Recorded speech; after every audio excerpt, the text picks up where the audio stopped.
Just because you may talk to someone who has allegedly abused you,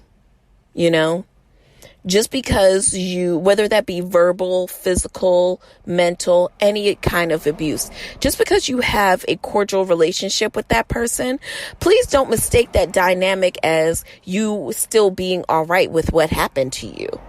And I know a lot of people who have never been victims of physical abuse or any kind of abuse tend to look at it from that realm of, oh, well, you were talking to him, so I would have thought that everything was all right between y'all. Just because you talk to somebody don't mean that everything is all right between y'all. It don't. So I know that a lot of people were kind of using that as a barometer to say, well, maybe Tahiri's lying because, she's talking to him, so they have to be good. I don't use that as a barometer to gauge whether or not they're good. Or to gauge whether or not that actually happened to Tahiri. So yeah. Outside of that, though, like I said, he defended himself and said that that was not the case between them, and that, he again had some volatile issues with her. Now, if you've ever been in an intense relationship, you know that things can for sure get volatile. Like, they can get volatile. Don't worry about that. But I think that you have to still be able to be accountable and responsible for your behavior, even in the time of consciousness or lack of consciousness. Even if that wasn't your intention, if that was your behavior, you got to be accountable for it. So, yeah. Let's go ahead. Let's take a quick break and let's come back and set the table, boo. And we are back. So every week we get together, we have a good time, we have a kiki, but we also set the table where we talk about, we set emotional issues on the table, and we hopefully come to a place of consciousness where we can either come to a resolve or at least a better understanding. So, a lot of times I preach, I minister to you and I minister to myself. You know what I'm saying? Those who can't teach and preach. So one of the things that struck me this week is the idea of me hiding behind closure.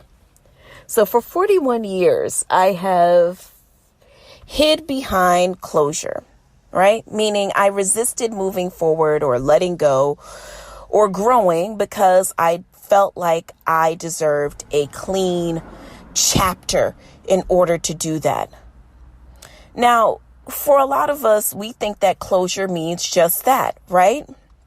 I follow a young lady named Cleopatra I think. And she's just a young Instagram influencer, and she's really funny. And one of the jokes that she said this week was, if you were just looking for closure, my G, then why did you shave your pussy?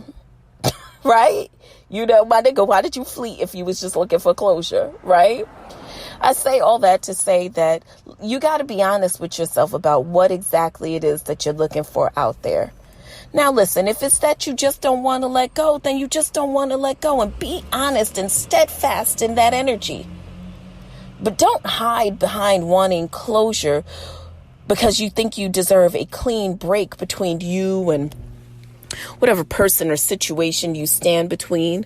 Because a lot of times we associate it with a breakup between you and a person, but sometimes it's whether that be platonic or familial or romantic, because sometimes you got to break up from your friends. Sometimes you got to break up from your family. Sometimes you got to break up from a lover.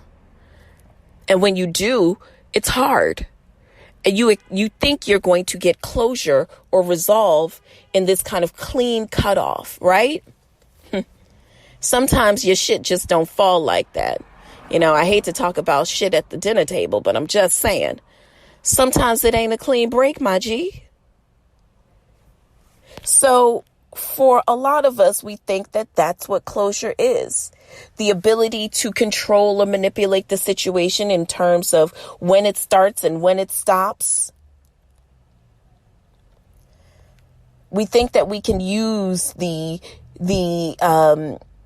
guise of wanting to have closure in a situation to prolong us from the inevitable. Baby, you can't stop what God got going on.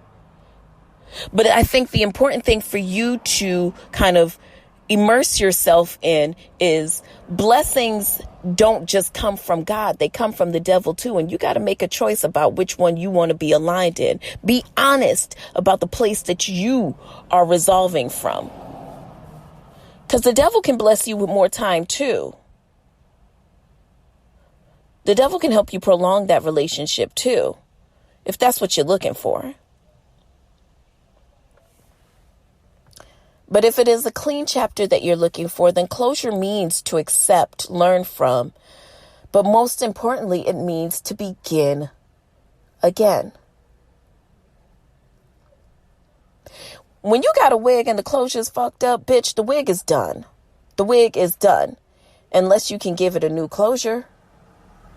And sometimes it doesn't mean that you get to heal that one up and keep on moving. Sometimes that means you got to start all over again, never really actually understanding what happened to the one that you got.